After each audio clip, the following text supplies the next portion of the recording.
ഈശോ കർത്താവിനും പരിശുദ്ധ അമലോത്ഭവമേലും ഏറ്റവും ആശ്ചര്യം പറഞ്ഞ സിസ്റ്റേഴ്സ്, മാതാപിതാക്കളെ, സഹോദരി സഹോദരിമാരെ, മക്കളെ, നമ്മുടെ തിരുനാൾ എല്ലാ യോഗ്യതയോടും എല്ലാ ഒരുക്കത്തോടും കൂടെ ആഘോഷിക്കുന്ന സ്നേഹിതന്മാരായ അമ്മമാരെ, അമ്മ മറിയം ഒരു വിശുദ്ധ ഗ്രന്ഥമാണ്. അമ്മ മറിയം ഒരു വിശുദ്ധ ഗ്രന്ഥമാണ്. അവളുടെ ഹൃദയത്തിന്റെ താളുകളിലാണ് ആദ്യമായി ഈശോ എന്ന നാമം എഴുതപ്പെട്ടത്. അമ്മ മറിയം ഒരു വിശുദ്ധ ഗ്രന്ഥമാണ്. അവളുടെ ഹൃദയത്തിന്റെ താളുകളിലാണ് ആദ്യമായി ഈശോ എന്ന നാമം എഴുതപ്പെട്ടത്. രണ്ടാമത്, അമ്മ മറിയം ഒരു പാഠശാലയാണ്. സ്കൂൾ. അവൾ തന്നെ അധ്യാപിക, അവൾ തന്നെ പാഠപുസ്തകം. പാഠ്യവിഷയം പഠിപ്പിക്കുന്ന വിഷയമല്ല, തന്റെ തിരുക്കുമാരനായ ഈശോ. രണ്ടാമെന്ന് പറഞ്ഞ് അമ്മ മറിയം ഒരു പാഠശാല, കോളേജ്,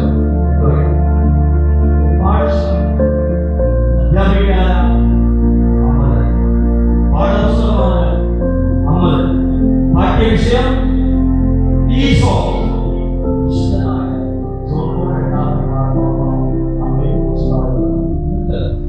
തുടർന്ന് പറയുന്നുണ്ട്, ഓരോ അമ്മമാരും അപ്പന്മാരും ഒരു വിശുദ്ധ ഗ്രന്ഥമാണ്. ആണോ?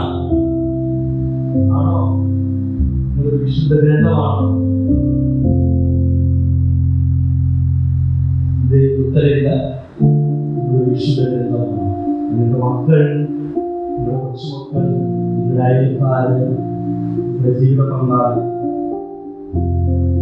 നിങ്ങളുടെ പ്രിയപ്പെട്ടവർ ഈ ഭവ്യതയോടുകൂടെ ഇതുപോലെ ഓരോ പേജും ഭയഭക്തി ആദരവോടുകൂടെ തുറക്കുന്നത് പോലെ നിങ്ങളുടെ ജീവിതമാകുന്ന പുസ്തകത്തെ തുറക്കാൻ പറ്റുമോ? പറ്റുമോ? പലരും തുറക്കാൻ പറ്റുമോ?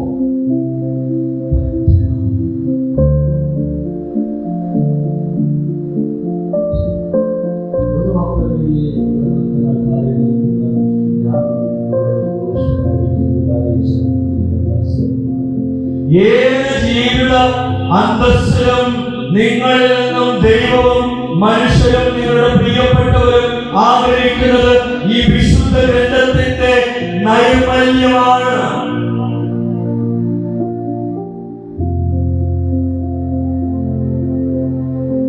നിങ്ങളുടെ ഹൃദയത്തിന്റെ താളുകളിൽ ആദ്യമായി ഈശോ എന്ന നാമം എഴുതപ്പെട്ടതാണ്.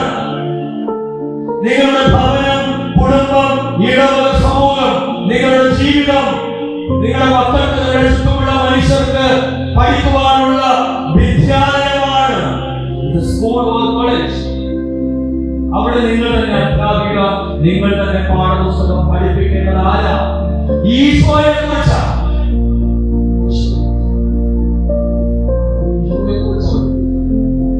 അമ്മമാരെ അച്ഛനോട് ആവശ്യത്തിനോട് വേദനയോട് പറയുന്നുണ്ട്. നമ്മളെ കരങ്ങളിൽ ഉണ്ടാകുന്ന വേദപുസ്തകം കരങ്ങളിൽ എടുത്ത് വായിക്കുവാനോ അവിടെ എഴുതിയിരിക്കുന്നത് പ്രഘോഷിക്കുവാനോ പകർത്തുവാനോ പറ്റാത്ത വിധം നമ്മുടെ മക്കൾ ഇങ്ങനെ അടച്ചു നിൽക്കുകയാണ്.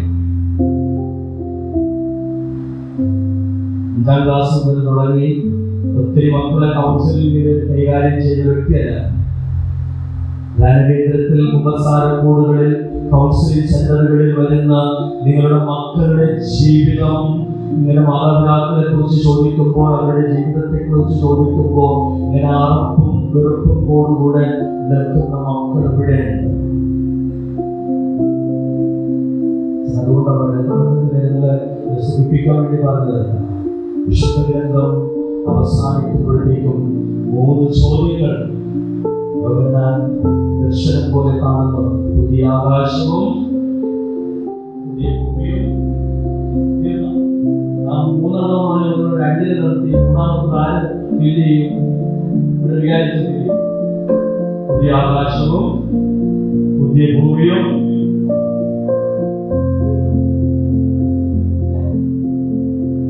പുതിയ ദേവാലയം, new heaven, new year, new temple. പുതിയ ആകാശവും പുതിയ ഭൂമിയും പുതിയ ദേവാലയവും.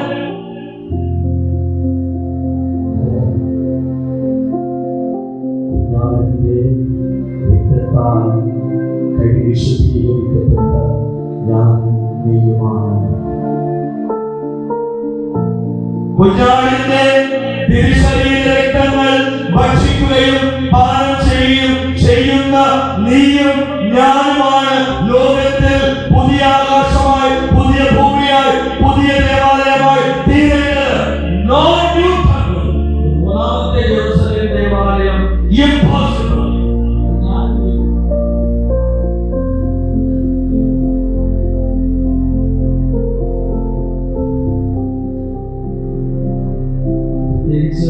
ഈ സമൂഹം, നമ്മളാകുന്ന ഈ ക്രൈസ്തവ സമൂഹം എന്തെങ്കിലുമൊക്കെ ചെയ്തു കഴിഞ്ഞാൽ മനുഷ്യരെ നമ്മളെങ്ങനെ വലിച്ചു കീറാൻ, പോസ്റ്റർ പോലെ ഒട്ടിക്കാനുമായിട്ട് ഇങ്ങനെ നിർത്താൻ കാര്യം എന്താ കാര്യം ചിന്തിക്കും. എന്താ കാര്യം? ഇങ്ങനെ നിങ്ങളുടെ കാര്യം, നിങ്ങളുടെ ജീവിതങ്ങളിലൊന്നും അവർ പ്രതീക്ഷിക്കുന്നില്ല. യോഹന്നാന്റെ സുവിശേഷം കഴിയുമ്പോൾ ഒരു മനോഹരമായ ഒരു പുസ്തകമുണ്ട്. നടപടി പുസ്തകം പണ്ട് അറിയപ്പെട്ടിരുന്നത്. അപ്പസ്തോല ലൂക്കാ സുവിശേഷത്തിന്റെ തുടർച്ചയാണ്. ഏതാ? Gospel of the Spirit. ആത്മാവിന്റെ സുവിശേഷം എന്ന് പറയുന്നത്. Isho physically Jesus is not there. Isho ഇല്ല. പക്ഷേ എന്നിരുന്നാലും അവരെ കണ്ട മനുഷ്യർ, അവരെ കേട്ട മനുഷ്യർ, അവരെ സ്പർശിച്ച മനുഷ്യര്, അവരെ അനുഭവിച്ച മനുഷ്യര് ഇങ്ങനെ വാദോരാതെ ലോകത്തോടായി അവരിങ്ങനെ ഏറ്റു പറഞ്ഞു, truly, truly, that man, Jesus of Nazareth lives. സത്യം സത്യമായി നസ്രത്തുകാരനായ ഈശോ ഇവരുടെ വാക്കിലൂടെ, പ്രവൃത്തിയിലൂടെ, ചിന്തകളിലൂടെ, ആഗ്രഹങ്ങളിലൂടെ, പ്രഘോഷങ്ങളിലൂടെ, ധീരതയിലൂടെ, മരണത്തിലൂടെ, രക്തസാക്ഷിത്വത്തിലൂടെ ഈശോ അന്നും ഇന്നും ഇപ്പോഴും ഞങ്ങളുടെ ഇടയിൽ ജീവിക്കുന്നു.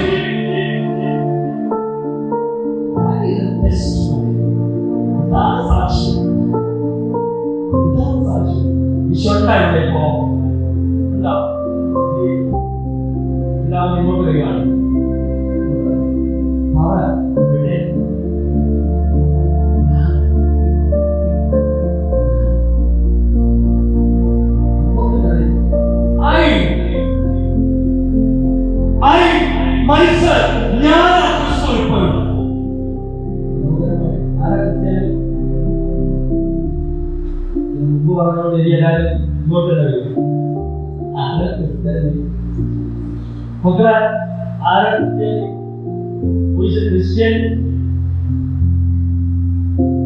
പൊതുവെ നിങ്ങളുടെ മനസ്സിൽ കിടക്കുന്ന ആരെങ്കിലും ചോദിക്കുന്നുണ്ട് ക്രിസ്ത്യൻ എന്ന് ചോദിക്കുന്നത് ഉള്ളിൽ വരുന്ന എന്താണ്? ഈശോയെ അനുഗമിക്കുന്നത്. One who follows Christ. ഈശോയെ ആണോ? ഇങ്ങനെ അനുഗമിക്കും. ഹിപ്പോയിലെ വിശുദ്ധ അഗസ്റ്റിൻ, മോണിക്കായുടെ മകൻ, മനോഹരമായിട്ടുള്ള ഒരു നിർവചനം കൊടുത്തിട്ടുണ്ട്. ക്രിസ്ത്യൻ ആരാ? ക്രിസ്ത്യാനി ഗുരുവിന്റെ അസാന്നിധ്യത്തിൽ ആര് സാന്നിധ്യമായി മാറുന്നുവോ അവനാണ് ക്രിസ്ത്യാനി. ക്രിസ്ത്യൻ ക്രിസ്തുവിന്റെ അസാന്നിധ്യത്തിൽ ക്രിസ്തുവായി മാറുന്നവൻ, ജീവിക്കുന്നവൻ അവനാണ്.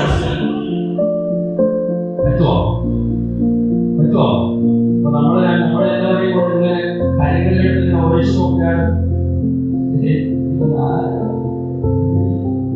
നിങ്ങളുടെ വേഷങ്ങൾ കണ്ടോ, നിങ്ങളുടെ പ്രവൃത്തികൾ കണ്ടോ, നിങ്ങളുടെ സംസാര രീതി കണ്ടോ, നിങ്ങളുടെ ആഗ്രഹങ്ങൾ കണ്ടോ, നിങ്ങൾ സമൂഹത്തോടൊപ്പം നടത്തുന്ന പ്രതികരണങ്ങൾ കണ്ടോ? ഏതെങ്കിലും മനുഷ്യൻ നിങ്ങളുടെ കോളത്തിന്റെ ഷോൾഡർ തട്ടിക്കൊണ്ട് ക്രിസ്ത്യൻ തിരിച്ചറിയാൻ മനുഷ്യർക്ക് പറ്റുന്നില്ല. വേഷവിധാനങ്ങൾ കണ്ടിട്ട്, സംസാര രീതികൾ കണ്ടിട്ട്, പ്രവൃത്തികൾ കണ്ടിട്ട്, സമൂഹത്തോട് ഇടപെടുന്നത് കണ്ടിട്ട്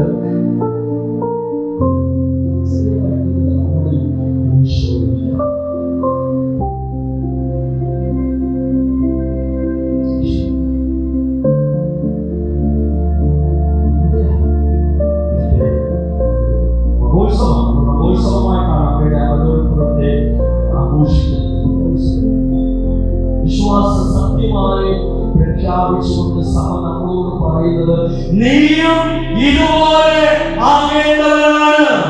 ഫിലിപ്പിയർക്കുള്ള 3-ാം അധ്യായം 20-21 വാക്യം. ഈ ശരീരം ഇവിടെ ഇങ്ങനെ തീരേണ്ടതല്ല. അവർ സിറ്റിസൺ അംബാസഡർമാരെ അംബാസഡർമാർ. അംബാസഡർ ആര്? അംബാസഡർ വെച്ചാൽ നിങ്ങളൊരു മോൻ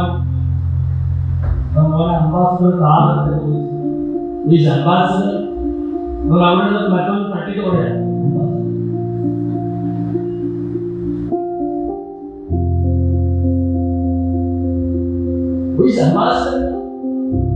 ഓരോ രാജ്യത്തിന്റെയും പ്രതിനിധിയായ അമേരിക്കൻ അംബാസഡർ ഇവിടെയുണ്ട്. അവന്റെ ജോലി എന്തുവാ? ഇവിടെ ഇന്ത്യയിൽ അവൻ എന്നാ പറയുന്നത്?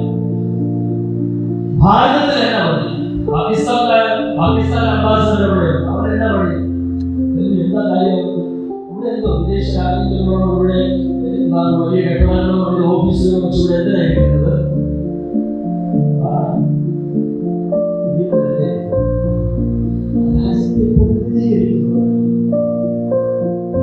അവന് ആ രാജ്യത്തെ മഹത്വം ഇവിടെ വാങ്ങി കൊടുക്കണം, വരുന്നവന് ആ രാജ്യത്തിൽ പോകാൻ വേണ്ടി വരുന്നവരുടെ കാര്യങ്ങളൊക്കെ ചെയ്തു കൊടുക്കണം.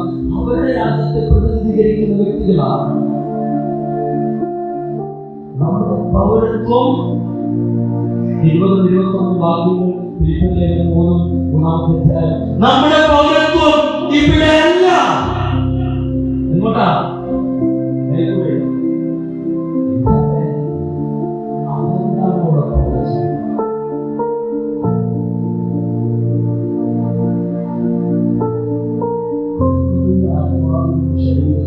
അവരുടെ ജീവിതം ഉണ്ടാകുന്നത് ഇവിടെ തന്നെ ലോകം മുഴുവൻ കെട്ടിപ്പടുത്ത് ഇവിടെ വന്ന് തീർന്നു.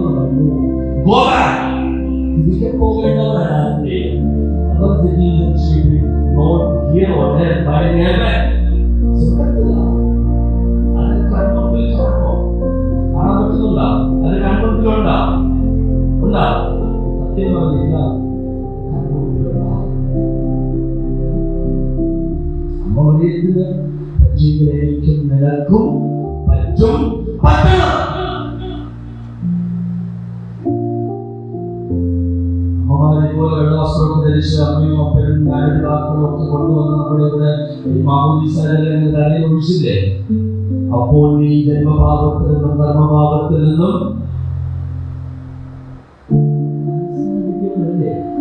മാമോദീസ നിങ്ങൾ വായുകൊണ്ടിരിക്കുന്നു. ജന്മഭാവത്തിൽ നിന്നും കർമ്മഭാവത്തിൽ നിന്നും മോചിപ്പിച്ച് ദൈവത്തിന്റെ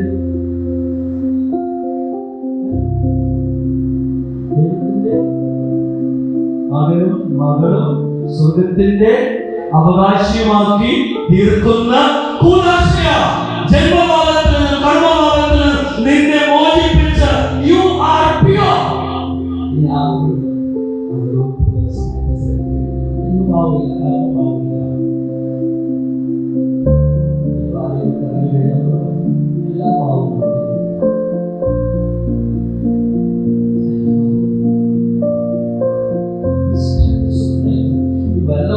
സോഷ്യൽ മീഡിയയിൽ കോമിറ്റ് ചെയ്യുന്നത്, ഈ വാർഡ് വയ്ക്കുന്നത്, ശ്രദ്ധിക്കുന്നതൊക്കെ എടുത്ത് നിങ്ങളുടെ സ്റ്റാറ്റസ് ആണ്. നിന്റെ ഇപ്പോഴത്തെ അവസ്ഥ അതുണ്ട്. അതുകൊണ്ട് സ്റ്റാറ്റസും അർത്ഥമാക്കുന്നത് നിന്റെ ഇപ്പോഴത്തെ നില എന്തുവാ?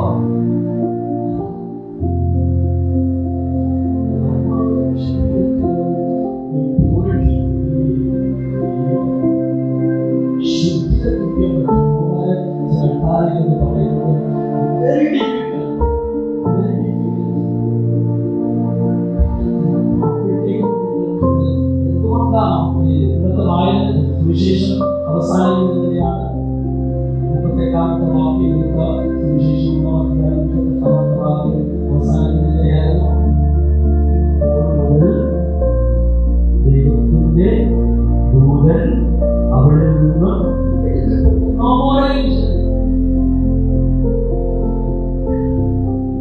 ഒരു ദൂതന്റെ അകമ്പടിയില്ല. ഇന്ന കാര്യം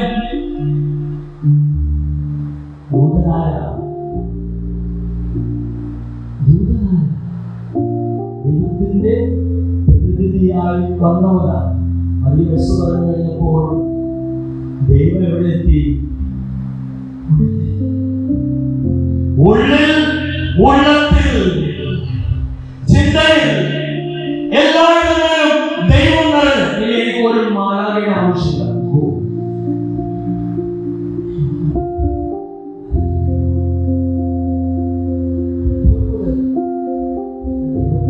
ദൈവം മാത്രം മതി. ദൈവം മാത്രം. പണ്ടൊക്കെ നമ്മൾ വാഴുമായിരുന്നു. ദൈവം മാത്രം മതി. പണ്ടൊക്കെ നമ്മളെ കുഞ്ഞുനാളിലൊക്കെ ഈ മക്കൾക്ക് ദൈവം, പാവപ്പെട്ട മക്കൾക്ക് ആ പാട്ടൊക്കെ കേട്ടുപോലും കാണുന്നില്ല. ഈശ്വരനെ കാണേണം,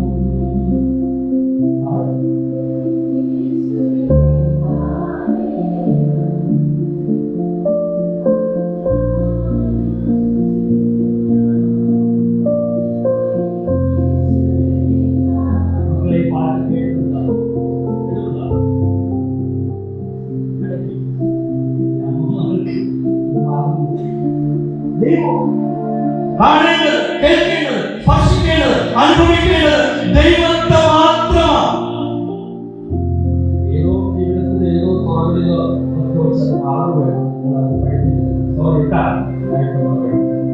ഈശോയെ മാത്രം ഈശോയെ കാണണം, ഈശോയെ കേൾക്കണം, ഈശോയെ അനുഭവിക്കണം, ഈശോയെ സ്വന്തമാക്കണം, ഈശോയെ തൊടണം.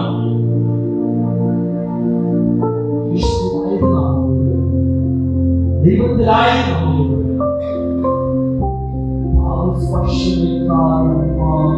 അതുകൊണ്ട് അമ്മേ ഉടലോടുകൂടെ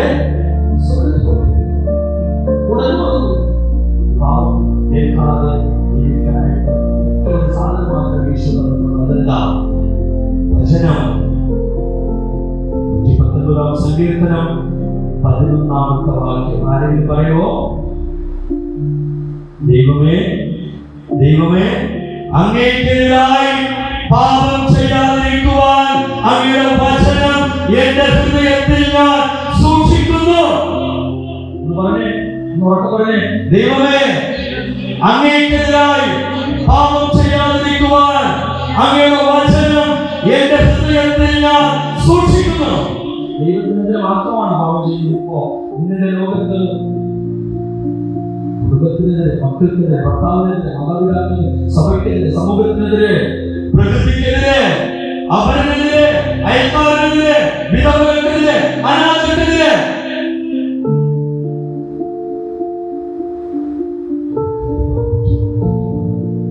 വചനം എന്റെ ഹൃദയത്തിൽ സൂക്ഷിക്കും. എന്താ ഈ വചനം?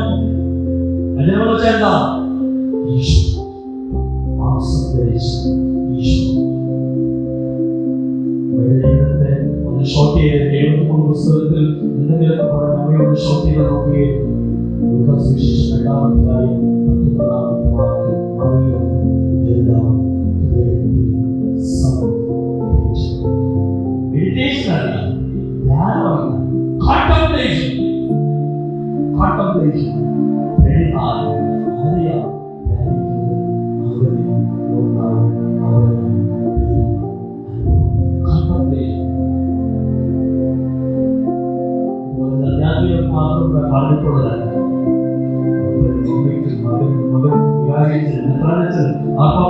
എല്ലാവരും പറഞ്ഞിട്ടുള്ളതാണ്.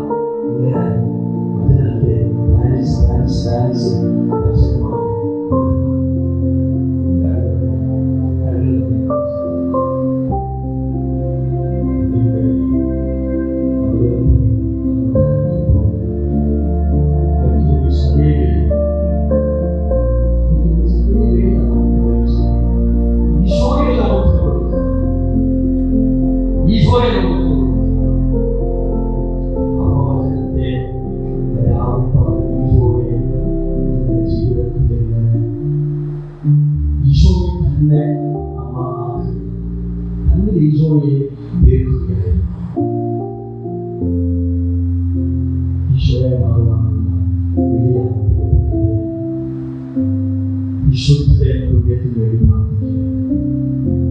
ഒത്തിരി അശുദ്ധിയും അശുദ്ധരാകുമാറുള്ള സാഹചര്യങ്ങൾ നമുക്ക് സൃഷ്ടിക്കും. വിശുദ്ധി സൂക്ഷിക്കുവാനുള്ള വേണ്ടി പ്രാർത്ഥിക്കുക. കുടുംബം, നിങ്ങളുടെ കിടപ്പ്, നിങ്ങളുടെ ഭക്ഷണമേശം, നിങ്ങളുടെ അടുക്കള, നിങ്ങളുടെ പ്രാർത്ഥനാലയം, നിങ്ങളുടെ ദേവാലയം, നിങ്ങളുടെ വിദ്യാലയം, നിങ്ങളുടെ ആതുരാലയങ്ങൾ, നിങ്ങളുടെ ശരീരമാകുന്ന നിന്റെ ആലയം പരിശുദ്ധമായി സൂക്ഷിക്കുക.